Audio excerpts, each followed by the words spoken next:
Real important question. Is anybody out there watching the new season of White Lotus, the one over in Thailand? Because we have the last episode and the reveal coming up. So who gets killed? It's going to be the a-hole boyfriend who went and talked to that old guy over in Bangkok.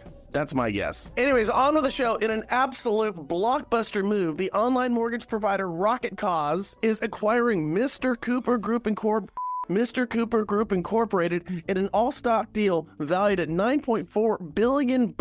It's going to create a mortgage behemoth that handles 1 in every 6 mortgages in the United States. Anyway, the combined company will service a book of $2.1 trillion of loans and nearly 10 million clients. That's according to a statement on Monday. Mr. Cooper shareholders will receive 11 Rocket shares for each of Mr. Cooper's stock they own, representing a 35% premium. Rocket shares dropped 7.4% to $12.07 at 9:36 a.m. New York time. Shares of Mr. Cooper surged as much as 20%. Listen, guys, this is a massive move for long-term viability at Rocket, making them recession-proof. I mean, here's the deal. Of those loans, let's put it this way. Everybody below the red line that is still an active loan will never refinance because their rates are below even the lowest rates that anybody is projecting going forward. Those numbers go back to 1998. There is a ton of loans and they are going to continue to perform. And because this was just a stock exchange, Rocket has virtually no exposure.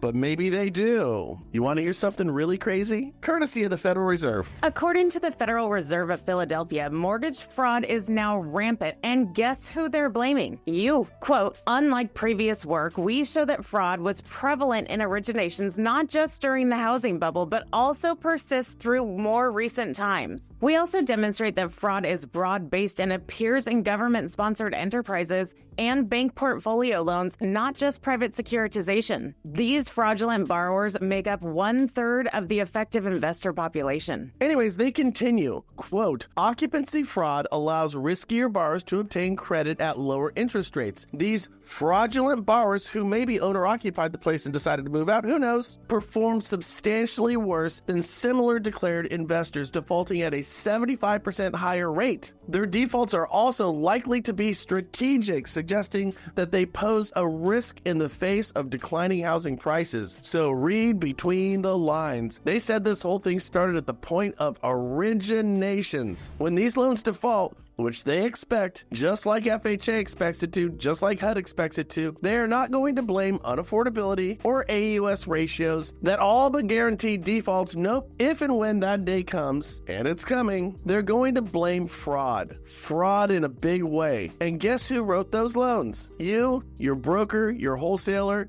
or your employer, which makes me think, I don't know, come to think of it, maybe Mr. Cooper was the smart one for offloading their company. You know, taking a Gary Keller. Can we now just say that? Because we're going to see more people doing this with their large mortgage and real estate firms. Hope this helps.